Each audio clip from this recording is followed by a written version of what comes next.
Welcome back, everyone, to America's Mom. I'm your host, Sharona Bishop. Thanks for joining us right here on X America News. This is fast becoming the place to get all of the latest and greatest on real news, what's actually happening out there, and get the best perspective from people who understand the times. So thank you for being with us. Please hit that share button. Make sure you're inviting all of your friends to follow us right here on X America News and on every major social media platform. Before we get into our show today, I want to, I guess I want to explain a couple of things real quick. One, the election that just happened in Wisconsin and Pennsylvania is so writ with fraud. I can hardly contain. Like I feel like you guys are going to need duct tape today, and some of you are going to send me hate mail because I'm going after somebody that you all love in the movement. But I promise I'm not going to do anything that doesn't contain the evidence, doesn't have the data to support it and back it up. So please stay for the end. Don't get mad and storm off and say that I've touched, the golden idol. It's really critical to understand that there are people who just will not switch their modus operandi, even when it's failing, if it is generating large amounts of cash. And again, I hate to do that. I hate to say that. I hate to be that person today, but I'm really just tired of losing. I'm tired of our local counties losing. I'm tired of the gaslighting in red communities when they know their people and they know their own elections, and then they're told, you just don't understand how elections work. You don't understand how aggressive and amazing the Democrats were. You just stop. Lancaster, 46 years, no Democrat senator. And now all of a sudden, during the time when the Democrats are the least popular on the entire planet and they pull off a victory, like stop. Okay. I don't believe it. So the majority of our show today, I'm going to be talking with a very special guest who has done all of his homework. And you're going to have to make a decision about what you're supporting and how you're supporting and where you're putting your funding. It's gonna blow your mind. Okay. So just prepare yourself, get your duct tape. And remember, I told you, don't hate me after the show today. I'm here to report the truth. And then we're going to kick it right off and get back into Colorado politics. I believe that this story is actually going to be a national story. I think that there's going to end up being a massive investigation by the U.S. Attorney's Office into this story because the corruption is so unbelievable, so deep, so real, and so absolutely appalling. There's no defense over the actions of the district attorney of Larimer County. His name is Gordon McLaughlin. There's no defense for the way that he has chosen not to prosecute child sex traffickers, sexual assault, violent offenders on children, violent offenders on animals. I mean, there's nothing that this guy will prosecute in the county of Larimer. And you might remember Larimer County is the county where Clerk Tina Peters was being held while she was waiting for her final DOD placement. And it's been fascinating to see how the people are feeling about this. I want to share a video with you to get us started. And then I have a special guest who's going to walk us through exactly what's going on in Larimer County and why this is so significant. Chris Morrissey is going to join us in just a minute, but I want to play this video first. Now, this mother is not in line with our conservative values, okay? This is her story, though, of exactly what happened to her child and many other children that District Attorney Gordon McLaughlin has chosen not to prosecute. And you might remember as you watch this video, I shared with you the Millsap ISD video from Texas yesterday on all my social media platforms. The abuse sustained by autistic children, special needs children, those teachers were fired immediately. Charges were pressed immediately. And then the principal was fired because that's how Texas does things. But not Gordon McLaughlin, the current district attorney of Larimer County. Watch this. My name is Sabrina Herrick, and I want to see Gordon McLaughlin replaced with a DA that will actually care about victims. This is a photo of my daughter. My daughter was one of the 11 disabled children that was abused by Tyler Zanella. They wouldn't even tell us the details of the abuse that our kids had faced. And I personally reached out to them and asked them to at least tell me the dates that my daughter was abused. And they wouldn't even tell me that. In the lead up to when they were preparing the plea deal, they told us that we would have input into what the plea deal would be. And they told us that it would be 1 count per child, and that he was looking at a maximum of 12 and a half years in prison. He was originally facing 164 counts of child abuse, and they cut it down to 11. And when we had the meeting with the DA's office about what the plea deal would be, they acted like I should be grateful that it was that many. He didn't even get 1/10 of the original charges left on the plea deal, and I was supposed to be grateful for that. Another instance where it turns out the district attorney's office lied to us was, a lot of the families had questions about the bus driver, because the entire time that Zanella was abusing our children, there was a bus driver on the bus with him. When we asked the DA about it, we were told, well, we can't find actual proof that he knew anything was happening. And because I'm also suing the school district, I ended up with footage of, the abuse that happened. So I have footage that shows that the bus driver saw what was happening. He watched Zanella kick my daughter and didn't do anything. So I feel like the DA's office just didn't want to bother with getting justice for our kids.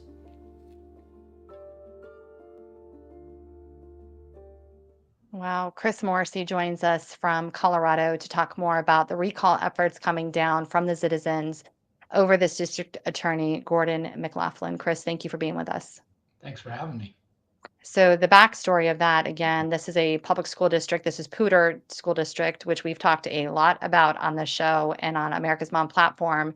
And they were literally physically abusing, kicking, assaulting, punching, slapping children on under their care. And of course, this district attorney has chosen to do really nothing about it. Yeah, that's unfortunately something that we're experiencing quite a bit here in Larimer County. So that's what kind of led to the effort to recall the district attorney. So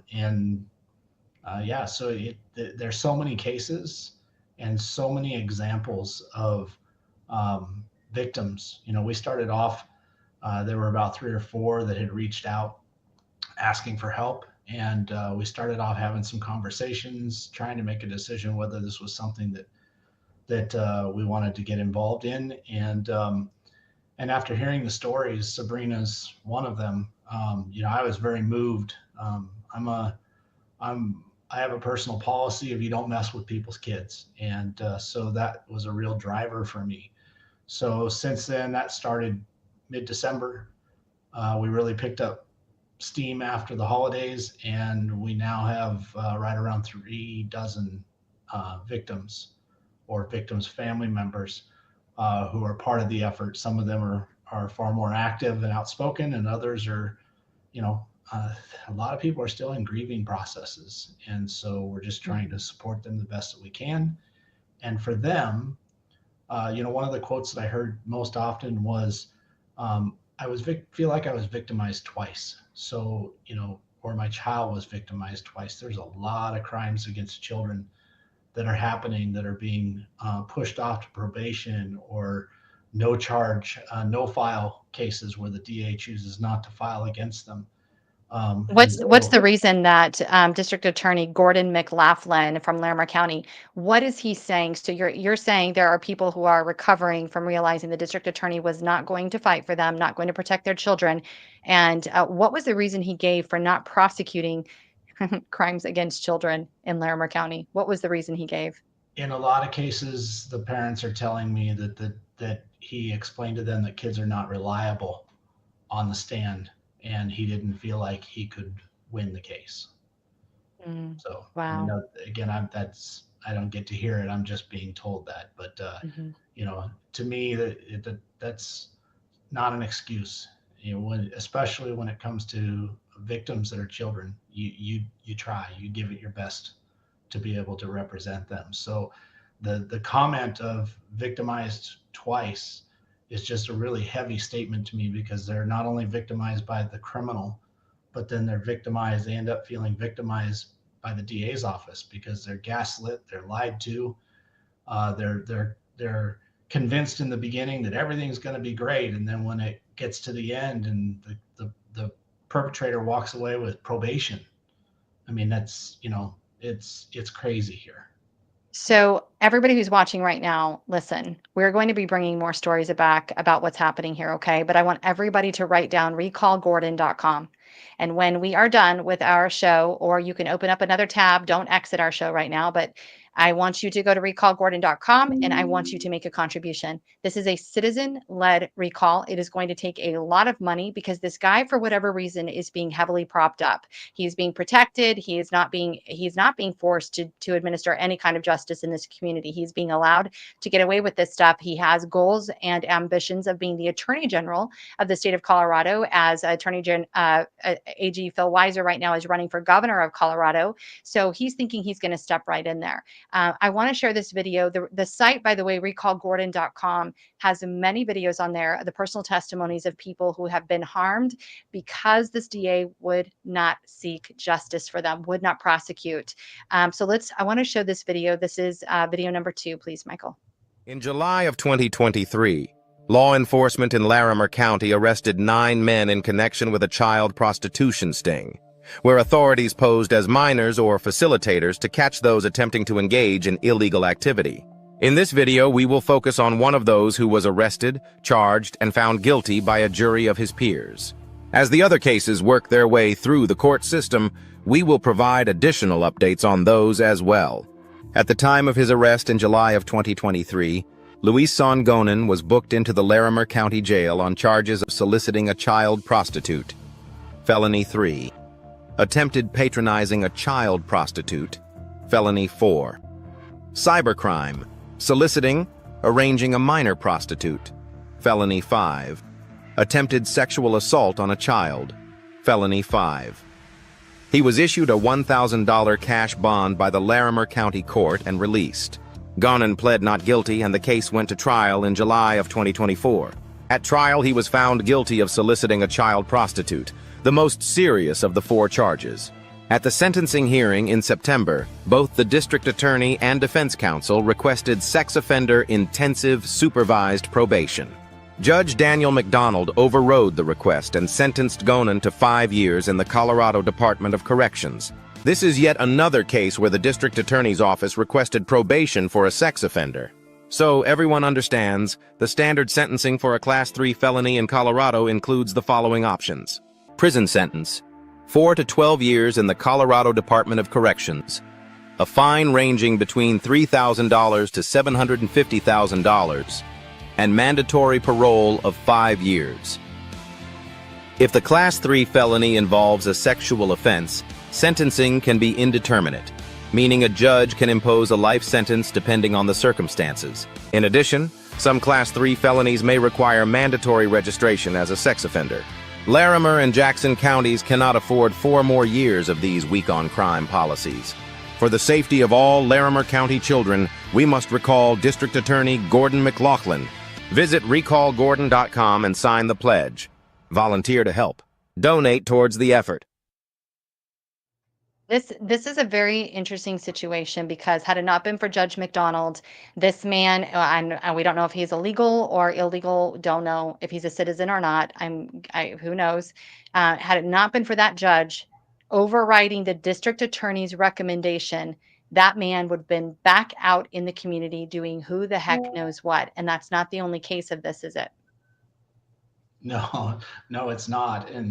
And we'll be interested to see what happens with the other 8 as they make their way through the courts. But yeah, no, there's a lot of cases. I don't know how much time we've got, but like there was a murder that happened in Loveland where a guy was just 2 weeks prior. He assaulted a woman in a park, and when police arrived, she had to mace him for her own safety. And when police arrived, he fought with them. The report says he tried to hold an officer underwater in the river. So they get him into jail. He's there for a couple of days, and the DA requests a double signature bond, and the judge threw in a $250 fine. And 2 weeks later, he killed his mother in Loveland. So there's consequences to these decisions, and the communities in Larimer and Jackson County, they're the ones feeling the consequences. Repeatedly over and over. So what I want people to understand again is, an elected official can only be removed by a recall effort. I think the only exception to that is, well, if you're in Colorado and you're granted special rights as an elected official to remove another elected official, which has been the case also. It's a very lawless state. So people who are seeking some kind of restitution and some kind of balance of powers, again, in Colorado, the recall effort is very, very powerful, because there's no denying, once the citizens have put that petition forward and they have turned in the appropriate number of signatures and validated and verified those people exist, they are citizens and they are of that county, then you can have an elected official removed who is not doing their job. And although McLaughlin was elected in 2019, he is proving to have absolutely destroyed the trust of the people in this county. My understanding is more than 90% of his staff have left the district attorney's office under his tenure. And there is incredible discord, I would say, in that office, and continues to be so. What is it that you want people to understand, and your motivation surrounding this recall effort, and why it should be important to them on a national level? Well, I mean, on a national level, this is exactly what we're seeing all over the place. I think, Colorado is one of the top states that, from what I've been able to tell, for this type of action and behavior from our elected officials. But again, for me and my team, I mean, we've got a lot of people working on this, and some people say, "Well, it's political." This isn't political. This is personal. You're messing with people's lives. You're messing with their children, and we're not going to stand for it. So hopefully people will come out and support. We've been receiving a lot of support on social media, and a lot of people are signing up on the pledge, which is great, because we get to notify them when the petitions are live, and they'll be able to come and sign up. Donations are coming in. Things are moving in the right direction. So we definitely appreciate the coverage. Well, I appreciate what you're doing. I know you're a father, and as a mom, having experienced just the vulnerabilities of kids, it's why we all started doing this. Was we saw Colorado creating an atmosphere for predators, for pedophiles, for grooming of our kids, and for the disassociation of family, of true family. And as we've watched that happen, it's been more important than ever that people not give up, that they find ways to push back. The recall effort is so important. And you have been successful, by the way. You and your army of volunteers have been successful in the past. I expect you will be successful again. And we're looking forward to having some of the victims here on America's Mom of this. Again, he's a Democrat, Gordon McLaughlin, District Attorney of Larimer County. We're going to have some of these victims on here of people he has chosen not to go to the bat for. One of the things that's interesting on the website too, you guys, it's children, it's women, it's animals. Anything that requires protection and is vulnerable, DA McLaughlin is not going to have your back. He is not going to be protecting you. He's not going to be defending you. And it's all demonstrated. It's all there. The receipts are in. And this is definitely one effort that we're going to be supporting you on, Chris, and the people there in Larimer County. They deserve so much better. And the fact that he's literally thinking of running for the Attorney General of the state of Colorado, can you imagine what kind of criminal behavior he would allow to run rampant in the state of Colorado? I cannot even imagine. It's like Gotham. Yeah, it wouldn't be good. It wouldn't be good. Absolutely not. Thank you so much. Everybody go to recallgordon.com. Go make a financial contribution. Instead of getting that Starbucks coffee today, guys, go make a contribution over there. Support the grassroots efforts to reestablish order in Larimer County. And Chris Morrissey, thank you so much for being with us. Thank you. I appreciate it. Wow. When the people stand up, we need to stand with them. when they are pushing back on bad elected officials who are not doing what they're supposed to be doing, we need to stand with them. Again, I believe this story is actually going to end up being a national story. There's more coming. Be sure your sins are going to find you out. You can't hide. I've heard the word sleuths more than ever lately, but parents are the greatest investigators out there. And if you mess with children, if you mess with their children, they're going to get you. They are going to find out every little dirty deed you've ever done, and they are going to bring it into the soul cleansing, purifying light. And that's how we're going to have true justice. And apparently, since Colorado doesn't want to be a law and order state, that's what's going to be required. So again, everybody go to recallgordon.com, go make a contribution today. Now, before we get into our interview that I think is going to cause some of you to send me hate mail, I want to encourage you to check out our American manufacturer, one of our great sponsors here on America's Mom. Go to shopwithpatriots.com. Over 500 of your everyday use, high quality, toxin free, and amazing everyday products, from your laundry detergent to your toothpaste, the most amazing, by the way, purple hair shampoo, for us blondies. And of course, supplementation. All of my supplements come from this great American manufacturer. They are made in America and, of course, support American workers first. I want you to go check them out today, shopwithpatriots.com. Now, it is a club, and it is a club for people who care about this country and care about what they put in, on, and around the bodies of our children and, of course, our entire household. So, and your pets even, guys. We are concerned about that. We don't want to be poisoning our animals. So everything that you need to make your home a clean, truly green home, you can find right there at shopwithpatriots.com. Go check it out today. It is our conservative Amazon. Stop supporting these big box stores, Target and Walmart. I do all of my shopping with Shop with Patriots first. Everything I can get there, from snacks to my daily everyday use items. Anything that's left, then I go to a local market. If I can't get it there and I have to go to the big box, then I'll go there. It's really important that we have morality around our shopping as well. If you are still funding the big box stores, you are part of the problem. Stop it. Knock it off. You have choices. You have options. Go to shopwithpatriots.com today and check it out. I want to introduce this interview again, just very quickly. We are breaking down the Scott Gessler Turning Point connection and exactly what just happened in the Pennsylvania and Wisconsin elections. They had it in the bag. Just go chase ballots harder, Daddy, and we will win. Well, let's just see what happened. Take a listen to this interview.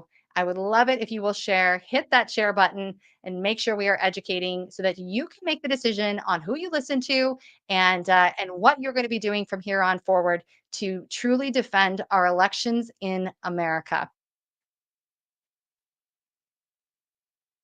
With everything that's happened with the elections this last week, I thought it just doesn't make a whole lot of sense. As someone who's constantly looking at the election cycle, and looking at the outcomes of races, and sometimes it seems to make a little bit of sense, but other times you're like, that just didn't happen. Let's just take Wisconsin, for example.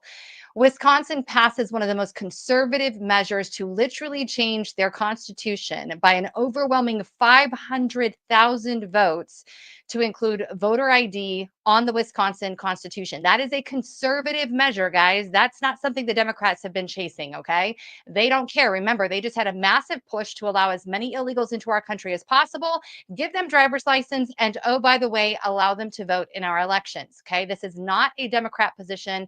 It's not a liberal lefty position. It is a conservative position. On the same ballot are our Wisconsin Supreme Court justices. And you're telling me that on the same exact ballot, the liberal, leftist, lunatic Supreme Court justice wins by more than 220,000 votes. There's some discrepancies there. Some people are saying as little as 140,000. We'll see how it all washes out. The point is, you're telling me that overwhelmingly 500,000 more votes to change the Constitution to include voter ID, while at the same time the conservative Supreme Court justice candidate loses? I don't think so. That would be what Mike Lindell would call a major deviation. So we have to talk about this. Okay, we can't just go hide under a rock. And unlike what Turning Point is putting out there saying, we just need to vote harder, Daddy, I disagree. I've watched this cycle over and over. I've watched this narrative over and over. Just chase the ballot harder. Just vote earlier harder. Just grab up all your people harder, and we will win something. It is the machines, dummy, to quote Mike Lindell. That's certainly a major part of it that they still continue to refuse to acknowledge. If you ask Scott Presler, we just need to extend early voting and get every conservative out there to vote early, dismissing the reality that voting early shows the numbers. It shows how much you're going to need to make up for. I mean, this is just basic common sense stuff in elections, and yet he is continuing this message. Well, I saw a tweet and it kind of like rocked my world, because a lot of us have been having this conversation. We want to like Scott Presler. We're like, he cleans up cities. That's really cool. Appreciate that. I've been a supporter. We've worked with TPUSA. Tyler Boyer has been an acquaintance for sure, a friend, I dare say. And I want to support them. I want to be about what they're doing when the college campuses and voter turnout, that stuff. I want to be a part of that. But the narrative that keeps being driven and the money that is funneled in to support tactics that do not work is very alarming to me. The 2020 numbers and the 2024 outcome numbers for President Trump and the presidential election barely differ. Barely differ. The same people who came out in 2020 came back out again in 2024 with very little deviation, by the way. Nothing substantial enough to say that this get out the vote early campaign and ballot chasing campaign was effective. And I got to tell you, when Scott Presler tried to take credit for Pennsylvania's legislative changes that saved their elections for 2024, that's really for me when I began to kind of raise my eyebrows about this whole situation. He was not responsible for the election outcome in Pennsylvania for 2024. And it is a slap in the face to all of the grassroots activists. Audit the Vote PA, by the way, I'm looking at you, all of you amazing mothers and activists out there who have worked so hard to actually change Pennsylvania law in order to prevent massive voter fraud. That is what saved the 2024 elections in Pennsylvania. So I see this tweet and it kind of rocks my world. And I'm thinking for a second, this tweet seems to be indicating to me that there's literally a manipulation happening here. And it's suggesting that practices employed by the government are being utilized in our grassroots election movement. And I thought, this is crazy. This is wild. So I kept reading. And you guys, I want to take the time today to present this person to you. His incredible investigative research is very compelling. He is not coming with feelings. He's not coming with some bad taste in his mouth for the personality of Scott Presler or Turning Point. It's literally looking at the data and seeing what the results are bringing forward. It's looking at the connections and the ongoing false narrative that if we just do this harder, we might actually win. It also looks at the amount of money that's being spent on failing campaigns when the data demonstrates there is no significant gain. Not even significant, guys. There is no gain to be found in these efforts. And as someone who's deeply concerned about elections and securing our election platforms, I don't like it when people preach a false narrative that makes the citizens feel that they don't need to really do anything beyond go chase after ballots and knock on doors to secure our elections. Those things have their place in time, but I want to introduce you to Brian Ferentz. He is an author. He is also the host of the MAGA Mind podcast. And again, I was completely compelled, Brian, by your research and your investigative journalism, which there's just very little of it. The fact that you can organize all these ideas and put them together, and they have quote receipts. Thank you so much. And thank you for being with us. Thank you so much for having me. It's a pleasure to be on your show. And as you mentioned, magamindpodcast.com or brianferentz.com. I'm also on X at brianferentz1. And it's just a pleasure to be able to talk to you and, share some of this evidence and some of this research that's been done, not only on, Scott Presler, but some of the other activist groups that have been pushing early voting, pushing mail-in voting, pushing ballot chasing, despite the data revealing that they're not effective. Yeah. If I can, before we get into this information, I want to remind the public where our president stands on this. Okay. So just take a listen and we're going to see if what Turning Point and Scott Presler's antics, if they line up with President Trump's agenda, because they claim to be, wanting what's best for the country and working on bequest of President Trump. Let's take a listen. And it's so easy to do it. And we should go to paper ballots. We should go to one-day voting. We should go to voter ID. And just one other thing, proof of a thing called citizenship in the United States. Wouldn't that be nice? How simple does that sound? Proof of citizenship, voter ID, one-day voting and paper ballots. You know, paper ballots are very secure. They have watermark paper. It's very intricate stuff. It's very technologically advanced, even though it's paper. And you'd have no trouble. You wouldn't have dishonest elections, and you'd have them all done by 10 o'clock in the evening. You know, France went to that, and not that I want to copy anybody, but many others have also. And they had 38 million votes, and it was all done at 10 o'clock. They had a winner, they had a loser. That was it. Nobody was complaining. And they had it backed up with paper. And it's so easy to do. The other thing, you'd save about, this would cost you about 8% of what the machines cost. So Okay, 8% of what the machines cost, and a whole lot less money than everybody's paying Scott Presler to go chase ballots. So Brian, let's get into it. Yeah, that's exactly right. And, you know, I'm in Maricopa, Arizona, which is famous for its election fraud. In Maricopa, Arizona, you know, the machines are always malfunctioning during Kari Lake's Senate race. You know, the machines were all broken. None of them were working, and only in the Republican heavy districts. So, you know, if the machine, yeah, go ahead. Brian, seriously, she could not catch a break. It was just unbelievable. And conservatives in Maricopa County, it really is something that I hope the U.S. attorney is finally going to investigate, you know, for real. So you've been involved. You're deeply involved in the GOP there in Arizona. You're not a Johnny come lately. You're not somebody sitting in the basement trying to demonize the conservative movement. And I want to be really clear about that. And those of us in the election world have had our concerns about Scott Presler for quite some time. Okay. And so it's not new. And people will say, Sharona, he's so sweet. He's so nice. He's out there doing great things for the community. That's awesome. He should keep doing that. But when it comes to this, let's get into your initial tweet that I saw. I'm going to just post this up. I want to encourage everybody to head over. I want to encourage everybody to head over to Brian's site on X, not right now, after we're done talking, you guys, but here is his account over on X. Everything is there, but let's take a look at this very first tweet that caught my attention.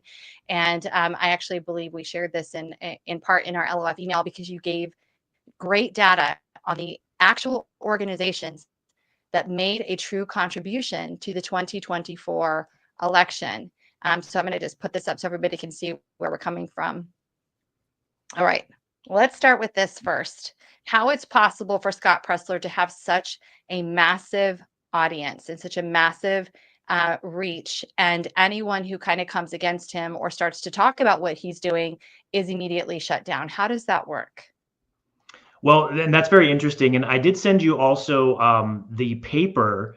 It's pretty interesting. Scott Presler's father, Robert Presler, commissioned, because he was an intelligence officer in the military. He commissioned a paper that was given to him, and basically in that paper, let me actually bring it up here on my screen too, so I can go into just a little bit more detail. Let's see. So that's the intelligence one. Yeah, let me go over here. Sorry about that. No, you know, so this is, again, people are not used to me getting super technical, and we want to make sure that they know everything that you're saying right now is backed by evidence. And it's up to us, the people, to look at the evidence and decide what we believe about what's happening. President Trump has made it very clear what he wants. And there's a whole different narrative being peddled by Scott Presler. And it just proved once again to be unsuccessful, wildly unsuccessful. And so, yeah. So if you click into that article, there's a graphic that I'd like you to show on the screen. And it's an image of Scott Presler and his father, and also his father's LinkedIn. It's kind of in the top there. Actually, it's in the header image, so that's fine. Yeah, you can zoom into that. So what it shows is, Robert Presler, he basically has a military information background in counterterrorism and the defense security global force planning at the Pentagon, and then eventually was director of information operations in the Department of Defense. So he commissioned this report, and if you go into the report, it's called Improving C2 and Situational Awareness for Operations in and Through the Information Environment. So that's a long title. But if you go into the paper, it's about a 100-page paper. It describes, the information environment, but what it talks about is influencing political outcomes. So it's influencing political opinions, influencing political outcomes, and the strategies used. This was written in 2018 It mentions things like memetic warfare. Memetic warfare is a form of modern information warfare that it's psychological warfare. It uses memes, so those little graphics with little text on social media to influence public opinion. That's mentioned in the report. It also talks about specific techniques, which we were also seeing that Pressler and his supporters seem to be using. One of them is called flaming. So basically, flaming is inundating a post with a whole bunch of users saying, this is wrong, this is a lie, this person is amazing, like you're an idiot.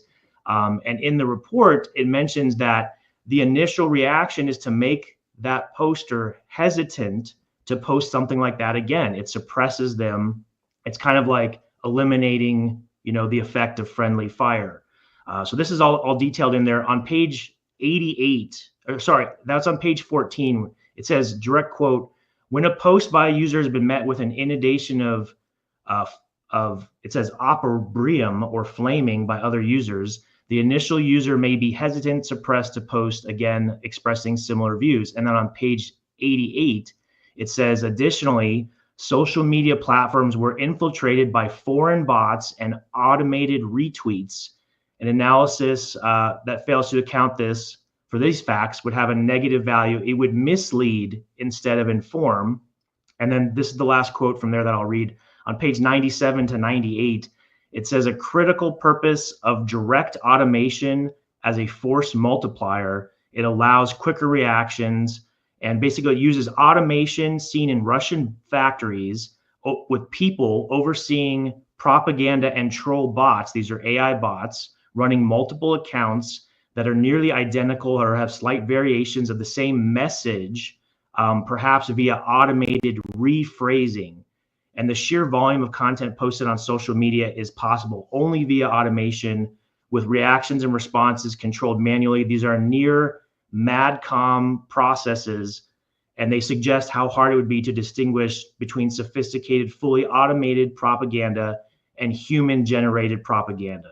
So basically what that's saying is there are specific techniques dated in this report, which Scott Pressler's father, Robert Pressler, in his role as director of intelligence, commissioned, and it's mentioning specific techniques. And then what we've seen is these have been used by Scott Pressler or his supporters. You're showing on the screen there something about Scott Pressler's brother. That's a whole nother can of worms. But there was one graphic that I sent you, or a link rather, and it talks about the bot and AI and influencer swarms for Scott Pressler. It's a separate link, but it shows screenshots, which I captured. Yeah, there's one of them. Let me do this one. Hang on. Sure. It's kind of great because everything is literally in one link, you guys. So you really can see it all in one place. You're not going to have to hunt for it. But this right here is what's very interesting. And maybe if I can just interject for a second, for those who are watching and saying, why does this matter? Because whenever a narrative is being driven that's not organic, you have to give pause for a second and just ask why. A message has been put out that's not organic. It requires AI, it requires bots, it requires government intelligence, which again, there's nothing wrong with Scott Pressler's father being in the government and being, the highest rank in his division of psychological warfare. Okay, that's fine. But there is a problem when it's being used on the citizens to advance an idea that doesn't work and that is proven to fail over and over. And you realize that the majority of people are being manipulated by these tactics. That's not honest. That's not forthright. We don't use manipulation tactics with what we do. We prove it by the results. And to have somebody like Scott Pressler being funded out the wazoo, by the way, millions and millions of dollars to do this work that he's doing, to manipulate the masses and making it seem like it is the pervasive, most popular idea because he's using technology to shut down other people's opinion Again, on social media, just to remind you guys, if you have too many negative comments, it messes with the mind of the creator and they say, I'm not going to post anything more like that, even though we should be doing more of it and asking more questions rather than allowing someone like Scott Presler to continuously shut down conservative accounts and shut down open dialogue about his practices. And that is what's been happening on a very big scale. Is that right, Brian? That's correct. And if you click through on that post, because there's multiple screenshots of it, this is a specific phrase that was used, and it's Scott Presler is a national treasure. And I've highlighted it in yellow there. So between, I believe it was February 7th and February 9th, and this was a response, there was several posts that were saying, you know, oh, Scott Presler needs to be ejected from the MAGA movement. You know, there was just some criticism of him. So this is a direct response to that in reputation management. So those are screenshots of multiple posts between largely February 7th and February 9th, all saying basically the exact same thing. Scott Presler is a national treasure. And as it mentions in the Department of Defense paper, the thing that's applied is some random like modification of that phrase. Is, you know, rearranging the order, adding a word here or there. And if you scroll down, I believe, scroll down a little bit more, because there's pages and pages of, that's one screenshot, but just scroll down a little bit more. Did you click through to that, or is that an image? Okay, yes, keep scrolling down. Oh yeah, here's more. Just slowly keep scrolling, because there's about 9 screenshots of that. There's one, there's another one. They're all, it's highlighted in yellow. They're all using the same phrase. Scott Presler is a national treasure, or like a very small variation. And the paper specifically points out that they wouldn't all be bot accounts, right? It's supervised by you know, human managers, and some of them are manual. And then, of course, there's a certain percentage of the population that are easily propagandized. They'll believe anything they're told. So just naturally, they will pick up on this phrase, oh, Scott Presler's a national treasure, and they'll start using it. So then there's some real posts, natural posts, and that's just been conditioned in them, so they're going to do that.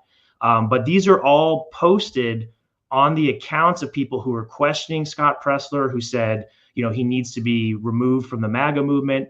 And so this is like the flaming that's mentioned in that report to Scott Presler's father. We've seen this so many times being used by Kamala Harris supporters, you know, either pro-Ukraine or pro-Russia. There's these flaming swarms like this, and it's almost identical comments over and over and over. So this is a widely used military tactic.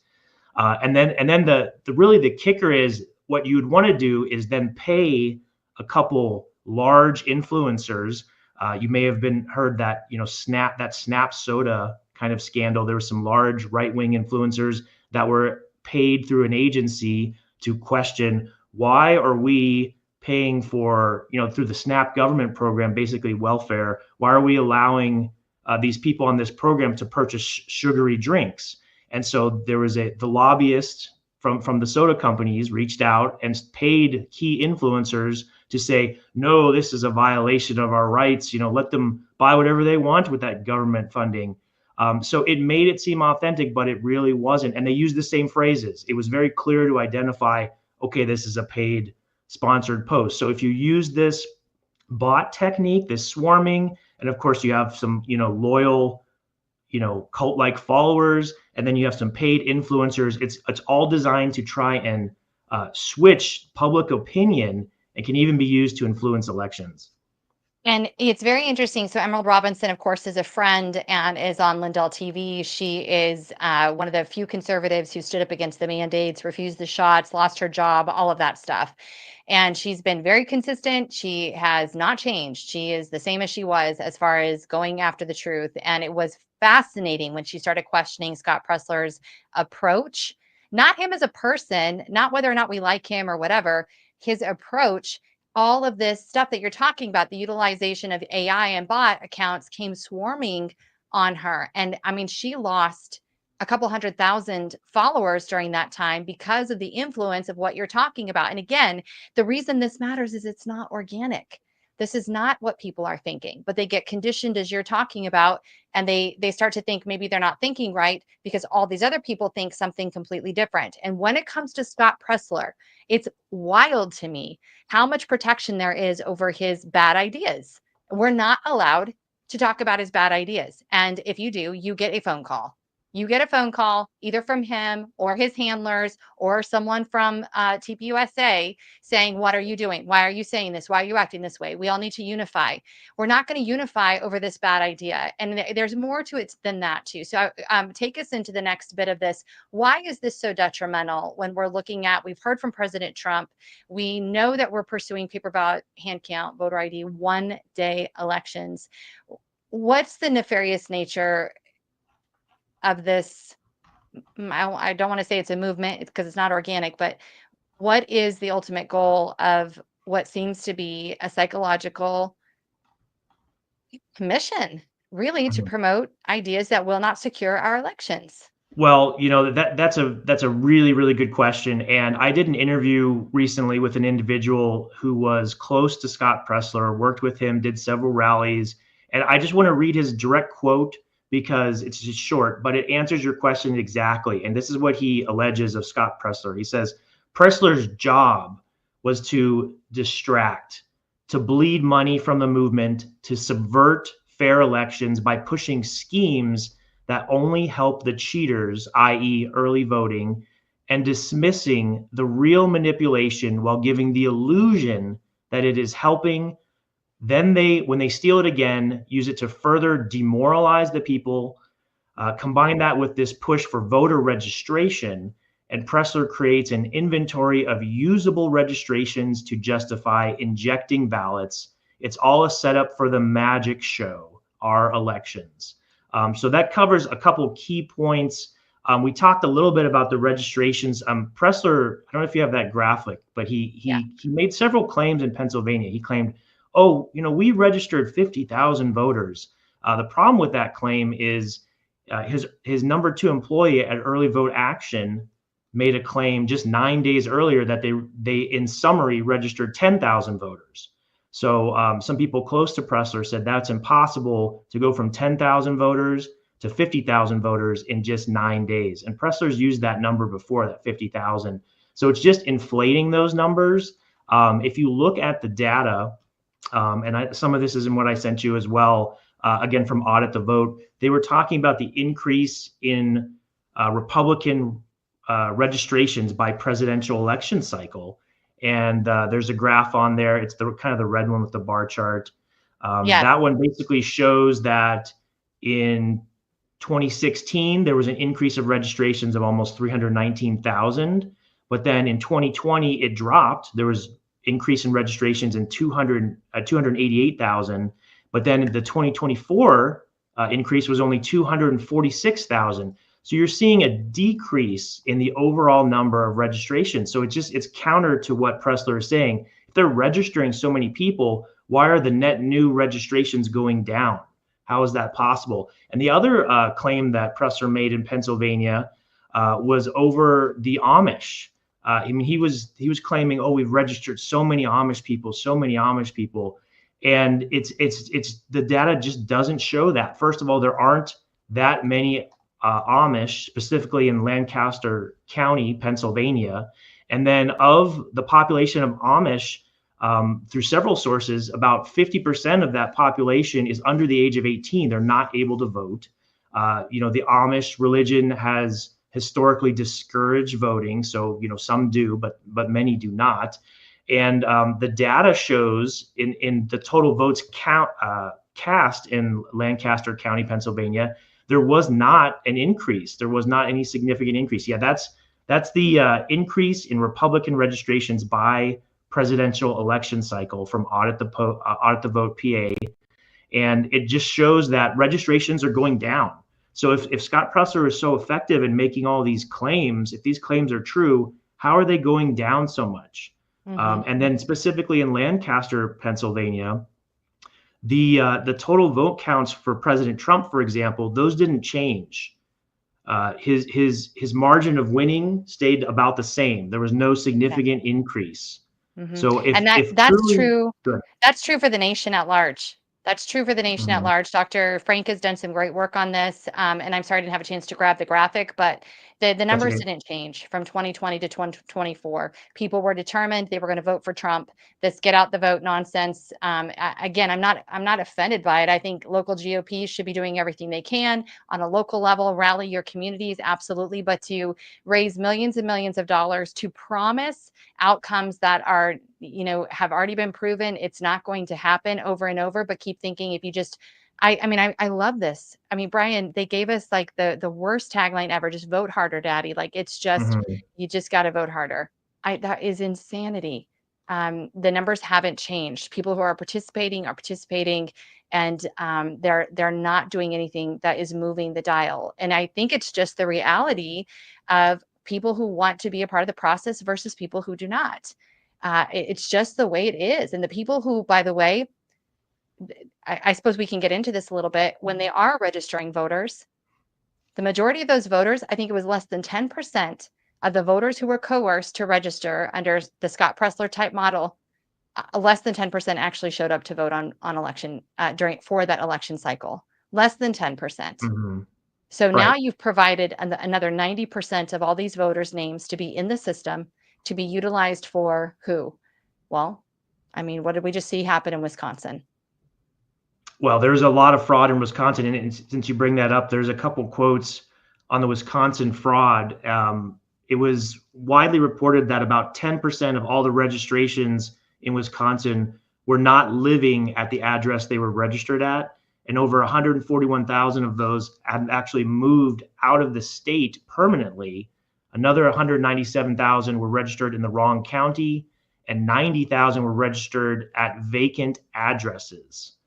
Um, there was a I Derek mean, Evans reported nearly 5,000 illegal voter registrations on Milwaukee's voter rolls, and the city election commission refused to investigate them. So I don't know how Scott Presler can claim, there's no fraud. He made a very public claim there was no fraud in Pennsylvania. There's no evidence of it. Yet we have this evidence of registration fraud, and in Wisconsin the same thing. And actually Presler he joined in on that, saying, what is this registration fraud? We need to get this fixed. A lot of people heard Elon Musk's and Doge's report that over 2 million social security numbers are being used by illegals, and they are registering and they are voting. So for example, the Lancaster County, Pennsylvania Senate race, the margin of victory was only about, 450 votes, something like that. So did 500 illegal aliens that got social security numbers and ID cards, did they vote by mail? And is that what happened? Because how can we say that that's not happening when there's clearly proof and evidence that it is? I think one of the thing too, some of the kind of the biggest moments that continue to elevate Pressler's movement. And again, the reason for people who are watching, we're not going after Pressler as a personality. Do whatever you do, go clean up neighborhoods. I love that. Go get back to doing that. But this narrative that he's driving is destructive for securing our election platforms in America. President Trump has not said early voting. President Trump has not said go chase ballots. President Trump has not endorsed those techniques or tactics. And what we always said from the beginning at the Lindell Offense Fund, Cause of America, Election Crime Bureau, was that if you continue to say that this is an avenue for victory, we are going to continue to lose. That's all there is to it, because it sets up a false narrative that allows for the votes to be stolen by those who are buying into your nonsense, registering to vote, but never casting a ballot, setting up their ballot to be used and utilized by nefarious actors. And we've watched it happen over and over and over again. And there has to come a point where, here's been my experience too, Brian, is Scott Presler cannot take any constructive criticism about his approach and his tactics. And believe you me, our team has tried. I'm really hoping to connect you with Colonel Sean Smith. I've watched that play out both on X and in real life. And, for whatever reason, Scott Presler can be really vitriolic about what he's doing and the great sacrifice and the great work he's doing. I mean, it makes me personally sick, because I know people who've actually really sacrificed a lot. I love that. Again, I'm not diminishing what he's done in the cities and drawing attention, but it seems to all be attention for himself. And I think one of the demonstrations of that you have a video up, actually, the 2.5 million views of a Susan Crawford supporter caught on a Ring doorbell smoking, cursing, and looking for a deceased voter in Wisconsin. That was Scott's employee with Early Vote Action, and he later admitted that he fired her. He gets an unbelievable promotion, and he gets unbelievable passes when they massively screw up. We're literally like, I expect a phone call after this, to be quite honest with you. And I just, he gets passes that nobody else gets. He gets support that nobody else gets, and over losing strategies. So do you think, really, in your heart of hearts, do you think this is a nefarious thing, or do you think it's just someone who's misguided, who thinks he's doing a good work, loves the popularity of it, loves that people adore him? And, and I mean, I don't know how much he gets paid. He would say he doesn't keep anything for himself. That's what he has said publicly. Whatever, we'll go with that. Because I'm not here to disparage him as a person, but this technique, this approach, it's not working. And yet he's being propped up and supported to keep it going. Right. And let's talk about, some of the claims that Pressler made. So we gave a couple examples of claims that he made that were proven to be false. But when people question Mr. Pressler on X, they always get blocked. MJ Truth Ultra, who has about, 900,000 followers, was questioning Pressler about the election fraud and mail-in ballots. And it seemed to be he had screenshots in a very polite way. And Pressler blocked him. First he sent him a nasty message, and then he blocked him. And if you look at, some of the posts on mine and others, there's just hundreds and hundreds of MAGA patriots that are saying, I'm blocked by Pressler. Here's a screenshot. He blocks me. He blocked me about a year and a half ago, just for questioning him. Anyone that questions him. So, I mean, you have to say at some point, if there's nothing to hide, why are you blocking anyone that questions you, including extremely large, popular influencers on social media? It just seems strange. So we've gone through some examples of him making false statements that have been proven to be false. Let's look a little bit at his financials. There's a couple articles that I sent to you. One is his PAC, Early Vote Action. Do you have that graphic? Yeah. So I do apologize, Brian, but the mechanism that we were sending those through was not pulling up on my laptop. So I'm having to literally resend while we're. Is it helpful if I put it in the chat, the StreamYard chat? Is that? Yeah, perfect. Okay, let me do that, because I created a Word doc on that. So let's see. I wish you had the ability just to share. That would be great. I'm not sure how to do that. Yeah, I think on StreamYard it doesn't allow me to. No worries. No worries. I'll pull it from the chat. So it's actually you might be able to pull up even faster than me. If you go to my X profile, the articles tab on the right-hand side. So maybe I'll just talk you through it. Yeah. So go to the article. This is live, and this is live, and it really is important. It's important you guys see this stuff firsthand, so you're not just taking our word. It is really, really important. Okay, so articles on the left-hand tab. So the articles tab in X under my profile. So if you're on my Brian Ferentz 1, there's an articles link. It's next to like media. You should be able to see it. And then there's a few articles, and there's one, and it talks real quickly about Scott Pressler's PAC and some of the donations he's got. I can put it in the chat. Now we got it. Okay, so we're looking at, which thing are we looking at now?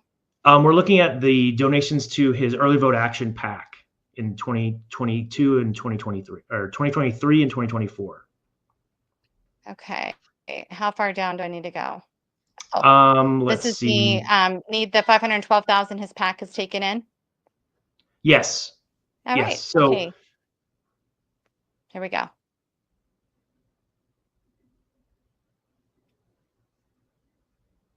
Okay, guys.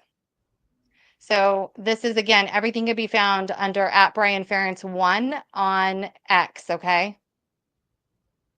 Go ahead. Right. And so that one, let's see, there's a specific graphic actually, which is just a screenshot of the FEC filings. I don't know if it's in that one. Okay, yeah, go down a little bit more. Yeah, so that's one of them. And then that's actually an old version. So let's see, let me get you the new one. But it's basically now almost $700,000 that his Early Vote Action PAC has received. And some of the concerning donations are actually from 2 members of the Rockefeller family. But let me put in StreamYard just this specific link. It'll be easier for you to get to that one. That sounds good. And then again, I would just want to say to people, because I don't get on this train of everybody's a bad actor and everybody's trying to do something bad. What's popular at the time that's being pushed and endorsed by one of the largest grassroots organizations that's making a massive effort across the country, Turning Point, people are trying to work together. They're trying to move the dial. And Scott Presler is saying, I have a plan that's going to work. It's going to do great. And so you see all these organizations in those, in the FEC filings, you're seeing organizations. I mean, General Flynn's organization partnered with Scott Presler. I just want to be clear. This doesn't mean the organizations partnering with him are bad. Everybody is looking for a solution and has been looking for a solution. So I just want to put that out there because I don't like when we go full on everybody's, what do they say, conservative ink? No, not everybody's conservative ink. Some people really were looking for a solution. And, if you didn't understand from the beginning that this approach was not going to work, you may have bought into it because clearly he is persistent and clearly he's being trained in what to say and how to say it. Everybody loves Scott Presler. I mean, try to find somebody who's been to one of his events who will allow you to say one nefarious thing about him or one questionable thing about him. I've been on the phone with people and been like, I don't know about this. When I heard about the Virginia legislature situation, I mean, that was shut down so fast, it made my head spin. And I was like, at the same, so you guys remember, for example, when the Democrats were, they had the little aide did his porno stunt on the congressional floor and taped it and just totally desecrated the House, just disgusting, appalling behavior. Well, that happened with one of the Virginia legislative aides named Scott Presler, but we're not allowed to talk about it. We're not allowed to talk about it. It gets shut down immediately. And that was just a kid being, a young kid. Listen, I've been young, but I never felt the need to film porn on the legislative House floor. I mean, it just never occurred to me.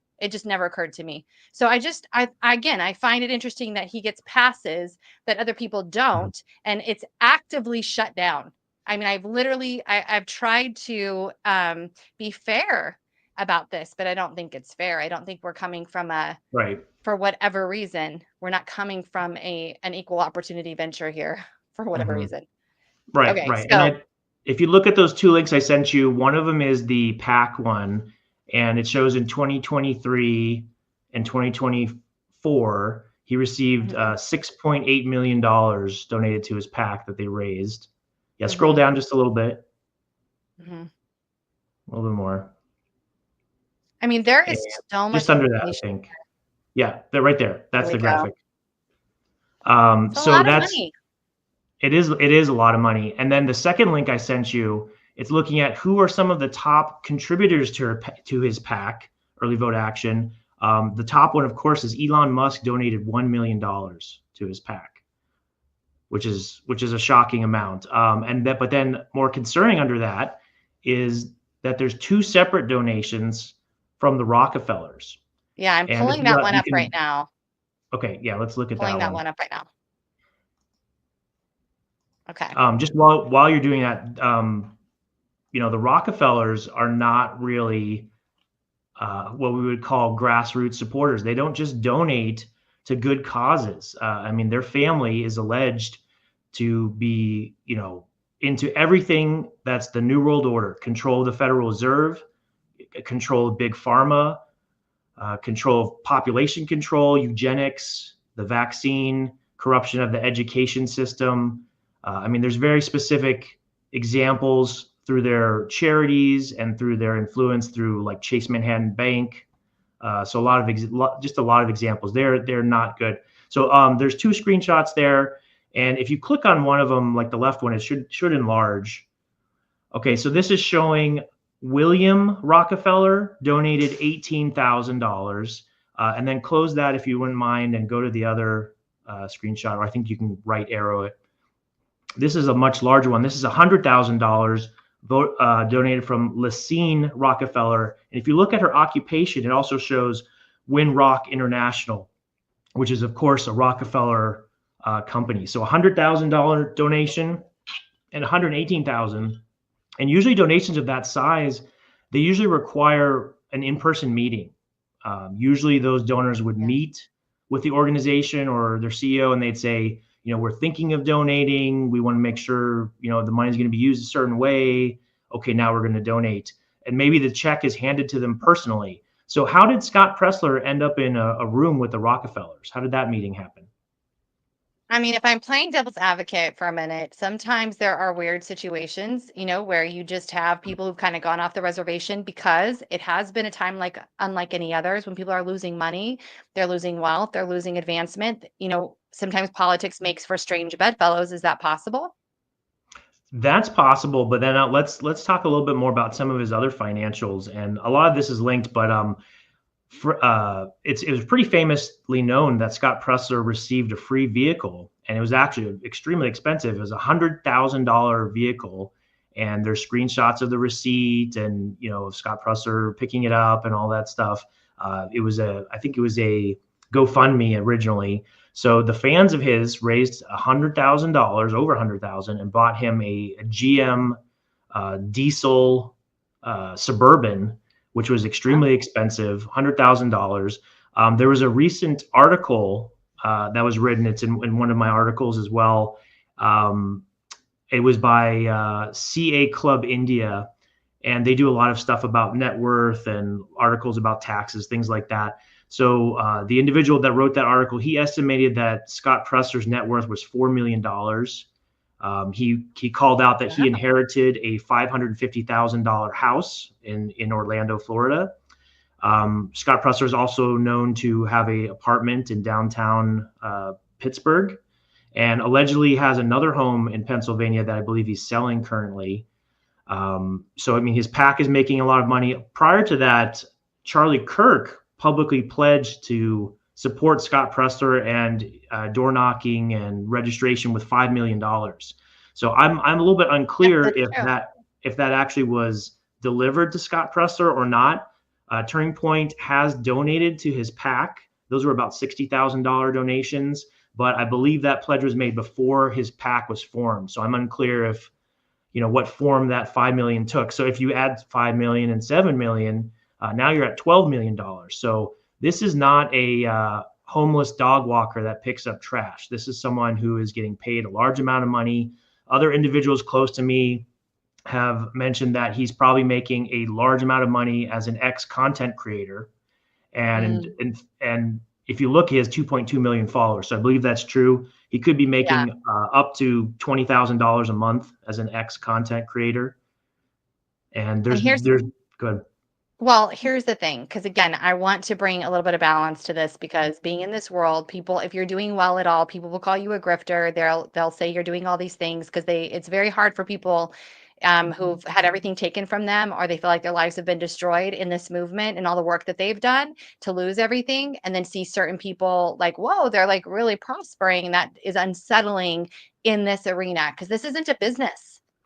Like, this is not a business that you should be making money off of, grassroots efforts. And I agree with that. In the content creation world, you can make a massive amount of money based on your volume of who's actually following you. So that is legitimate. And if he built that, which if it's organic and he built that audience, I just want to say this, I think he has every right to capitalize on that. Make money off that, totally fine. You want to do that, that's fine. Where we get into the problem again, I want to go back to where we started, and we are running out of time. Brian, this has been an unbelievable conversation, and I want you to come back again because we're going to break down a little bit more. This was my first introduction really to all of this, and I'm not trying to be the apologeticist, but I have been on the side of people saying horrific things about myself personally, and I felt like, gosh, it's really unfair. Where I'm going with all of this is advocating for practices that do not work. The data shows they don't work. You're unteachable. You're not coachable. You won't back away from techniques and strategies that do not work. You're using AI and bots to silence everybody else from questioning you about anything. And you continue to generate millions of dollars to advance an idea that is losing, only to come out and say, vote harder, daddy. And he deserves to be called out on the floor and to have to give a defense for what he's doing. But you and I both know he won't do that. As you demonstrated, he shuts down. MJ Ultra is a massive account, and everybody loves that account. And he blocks that account instead of giving a defense for what he's doing. And I love the private messages that come first too, by the way. It's very bizarre. Stand on your work and what you've done, unless if the problem is you can't. Right. And I think you summarized it, really well. And what we're getting into is, the false claims that were disproven, the techniques that don't work, that are really what the establishment and what the deep state wants. Is they don't want us to fix our elections. They want us to focus on, ballot chasing, ballot harvesting, early voting, registrations, Yes. because that's the system that it's built into. So we're gonna use the existing system that's caused all these problems to fix the problems. I don't think so. We need to be fixing elections, like President Trump has said.